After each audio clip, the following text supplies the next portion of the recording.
Hey everybody, welcome back to Kill Jester. This is Chase Daniel, your host. And today we're going to be analyzing what I call a friendship downgrade letter. But first of all, I want to shout out to the new subscribers and the positive feedback so far. So I really appreciate that, showing the love.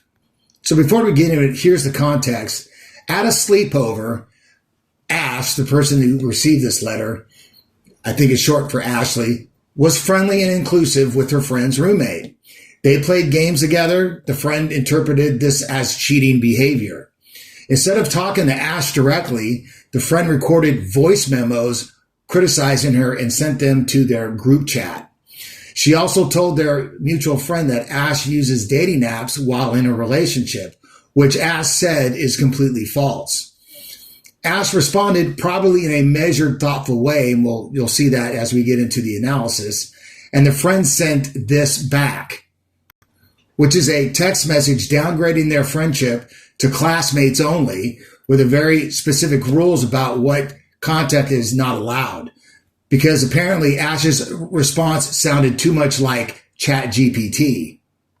You heard that right. And I've been accused of that personally as well. So I guess in 2026, being articulate and measured in your response is now evidence that you're not being genuine.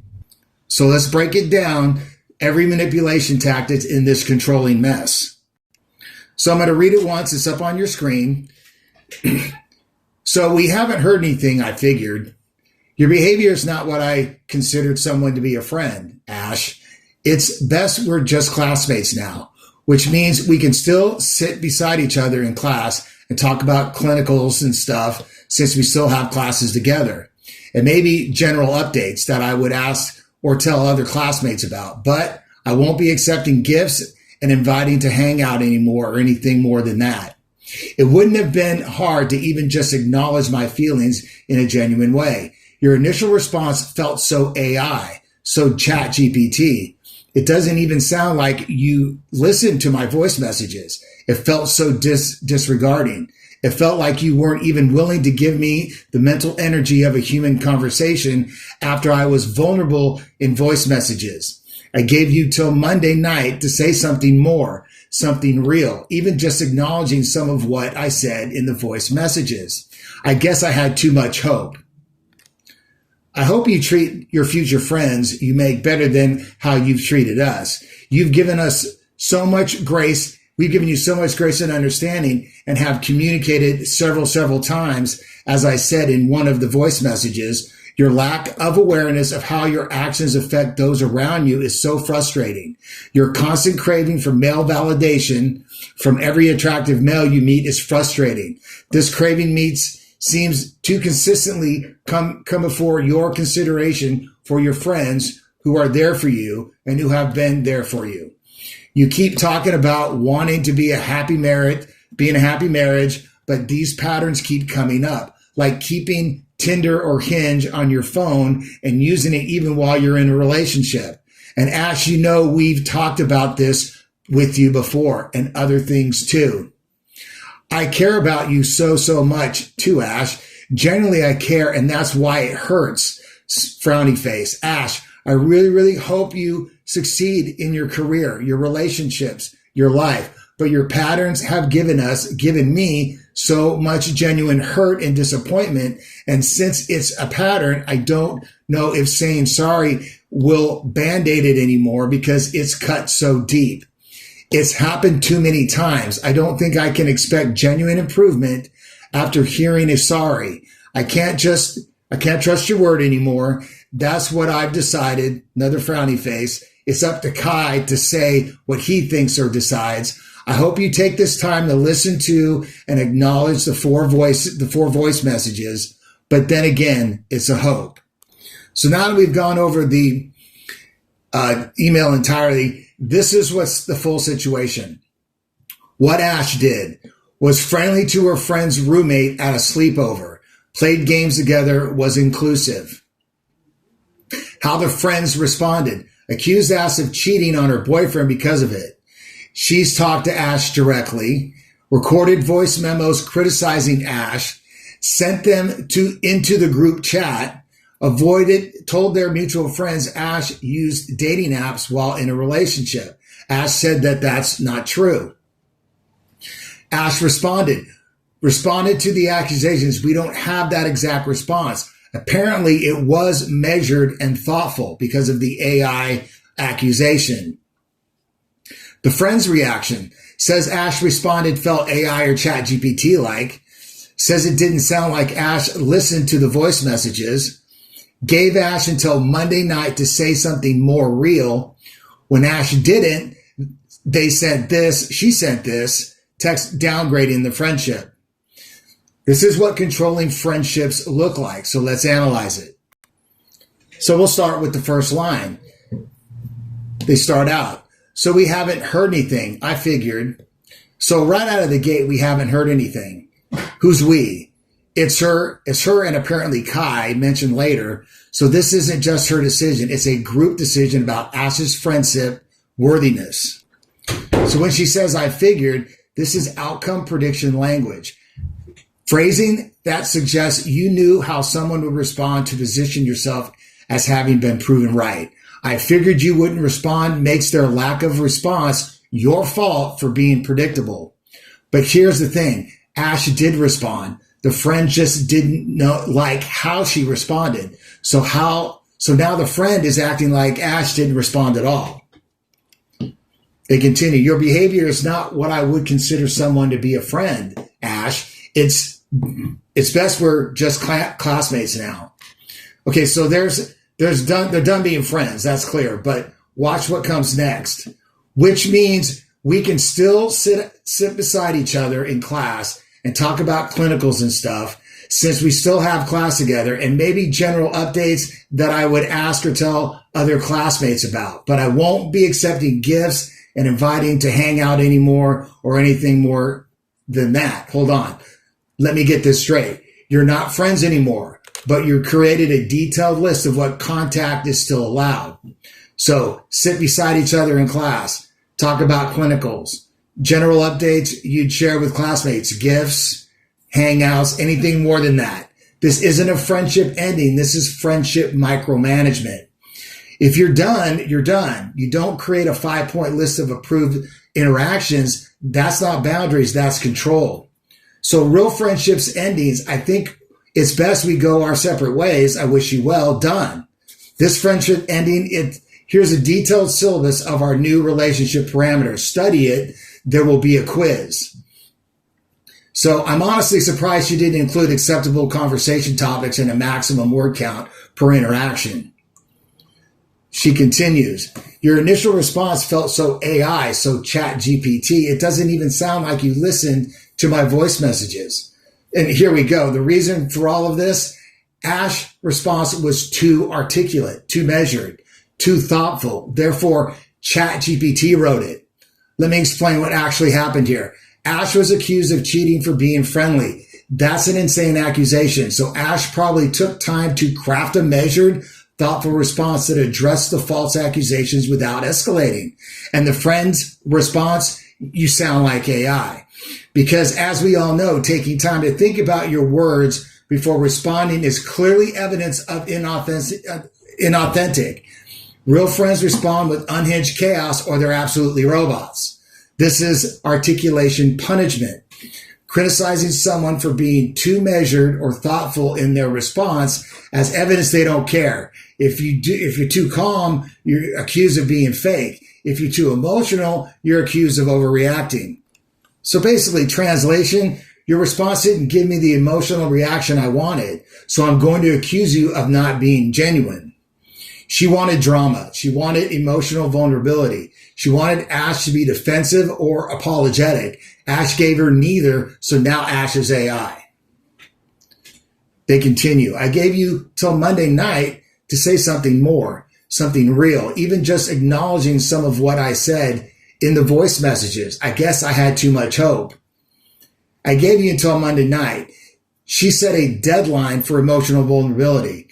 This is manufactured urgency, creating arbitrary deadlines for emotional responses to pressure someone into compliance. You have until Monday to respond the way I want, or I'll make decisions about our friendship. So real friendship doesn't have response deadline. Real conflicts give people time to process, think, and respond thoughtfully. But she gave Ash till Monday night to say something real, and when Ash didn't give her what she wanted, she had too much hope. Basically, translation, I set a trap. You didn't fall into it, so now I'm disappointed in you for not performing emotional labor on my timeline. They continue, your constant craving for male validation from every attractive male you meet is frustrating. This craving seems to consistently come before your consideration for your friends who are there for you. Now we get into the actual accusations, and they're big. Constant craving for male validation from every attractive male consistently comes before your friends. Remember the context. Ash was friendly to her friend's roommate at a sleepover. They played games together. That's not craving male validation from every attractive male. That's being a normal human person in a social gathering. This is a pattern fabrication through single instance, taking one instance and framing it as constant or always to make your accusation sound more legitimate. One friendly interaction becomes you always prioritize men over friends.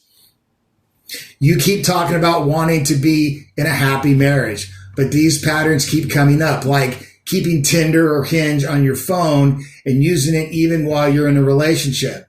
And here's the specific accusation. Ash uses dating apps while in a relationship.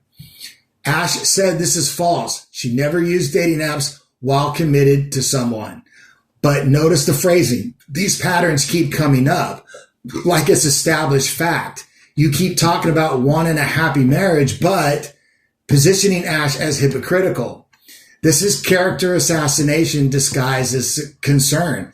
She's not saying I'm worried about you. She's saying you're a hypocrite who uses dating apps while in relationships and prioritizes male validation over our friends.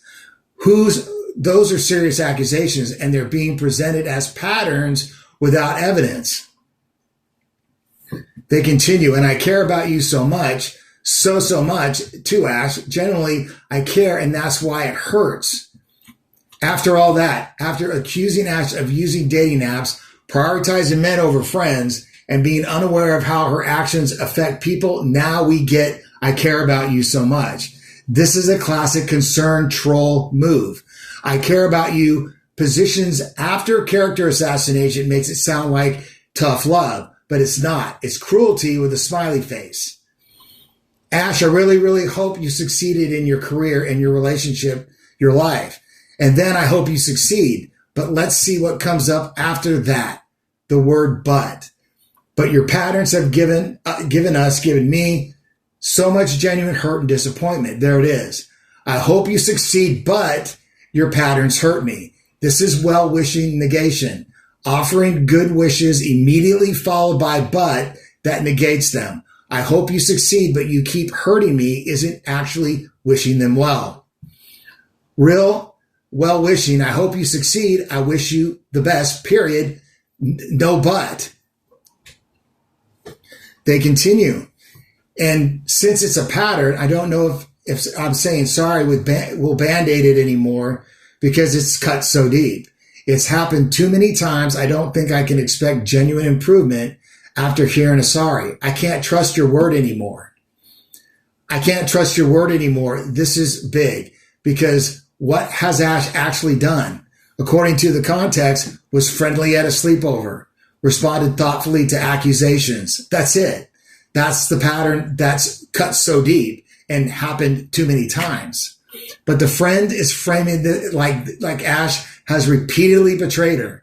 It's happened too many times. What has? Being friendly? Having a life outside of this friendship? This is severity inflation through repetition. Making single or minor incidents sound like repeated major betrayals. It's happened too many times implies a pattern when there might be one or two instances. I can't trust you anymore. But what about what? What has Ash said that she didn't follow through on? The friend never specifies. She just declares Ash is untrustworthy. That's character assassination, not accountability. They continue. That's what I've decided. It's up to Kai to say what he thinks or decides. And here's the power move. That's what I've decided. She's making the decision. She's in control. Ash doesn't get a say. The friendship is downgraded because she decided. But then it's up to Kai to say what he thinks. So she made her decision, but she's positioning Kai as the potential tiebreaker. Like this is a vote on Ash's worthiness. This is called triangulation, bringing a third party into a conflict between two people to create pressure and make the target feel outnumbered. I've decided, but let's see what Kai thinks equals you're potentially being voted off the island. Healthy friendship doesn't involve third party voting on your worth. And they finish it with, I hope you take the time to listen to and acknowledge the 4 voice messages. But then again, it's a hope. And she ends with, I hope you listen. But then again, it's a hope. This is preemptive disappointment. Predicting someone will let you down before they have a chance to respond. I hope you'll do this, but you probably won't. Positions you as already hurt by their future actions. So translation, I don't think you'll actually listen to the voice messages. I've already decided you won't. So when you don't, I'll be proven right again. So it's a double bind. It's a no-win situation. If Ash listens, the friends will say, took you long enough. Or Ash doesn't listen, the friends will say, I knew it. So that's the analysis for the email. Let's talk about what's not in the email. First, evidence of patterns. She says Ash consistently prioritizes men, uses dating apps in relationships, hurts friends repeatedly, but where's the evidence? Name one time besides the sleepover. Acknowledgement that Ash denied the accusations. Ash said she never used dating apps while committed. The friend doesn't address this denial. She just repeats the accusation as fact. Any accountability from the friend herself. Did she overreact to Ash being friendly at a sleepover? Did she violate Ash's trust by sending voice memos to the group chat instead of talking directly? Not mentioned. Specific examples of harm. You hurt me so many times. How? When? What did Ash do? It's all vague. Any indication this is a two-way conversation? This is a declaration. Ash doesn't get to respond. The decision is made. The friendship is downgraded. End of discussion. So my verdict, this is a controlling friendship breakup disguised as boundary setting. Manipulation scale, 7.5 out of 10. Why 7.5? This text contains false accusations, dating apps, male validation seeking, character assassination, untrustworthy, unaware, hurtful, excuse me, articulation punishment, you sound like AI, manufactured urgency, deadline for emotional response, pattern fabrication, one incident equals constant behavior, well-wishing negation, hope you succeed, but severity inflation, happened too many times, social triangulation, bringing Kai into it, friendship micromanagement, detailed rules for contact, preemptive disappointment, you probably won't listen. So what the friend is really saying is, I accuse you of something you didn't do. You responded thoughtfully instead of emotionally. That made me feel like I didn't have power over you. So now I'm downgrading our friendship with very specific rules about what contact is allowed, publicly declaring you untrustworthy and positioning myself as the mature one making the hard decision. That's not accountability, that's control. So what does this teach us? What did we learn from this? Being articulate doesn't make you fake. If someone accuses you of sounding too ChatGPT because you took time to craft a thoughtful response, that's their problem. Articulation isn't evidence of inauthenticity. Response deadlines are manipulation. You have until Monday to respond the way I want. Real friendships don't work on deadlines.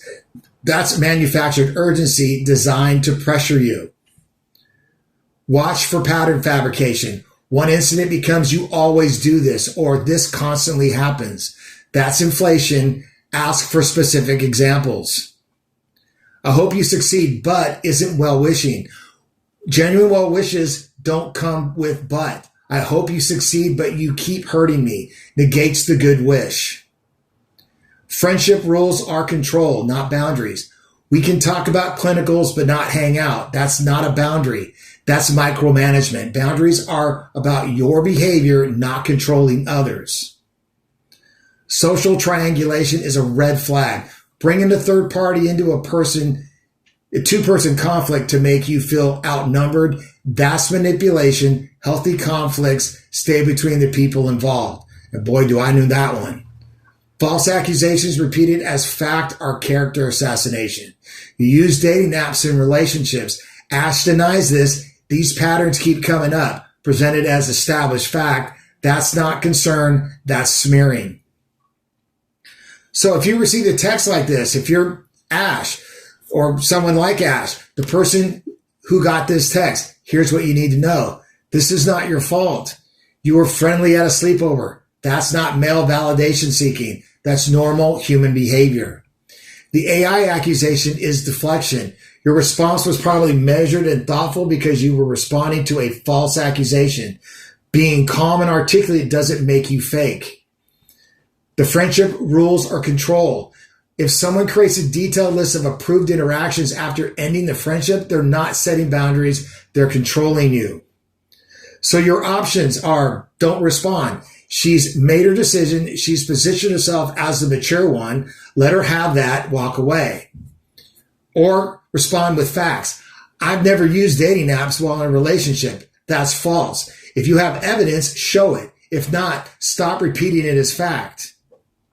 Ask for specifics. You say, I've hurt you multiple times. Name 3 specific instances with dates and what I did. If this is a pattern, you should be able to provide examples.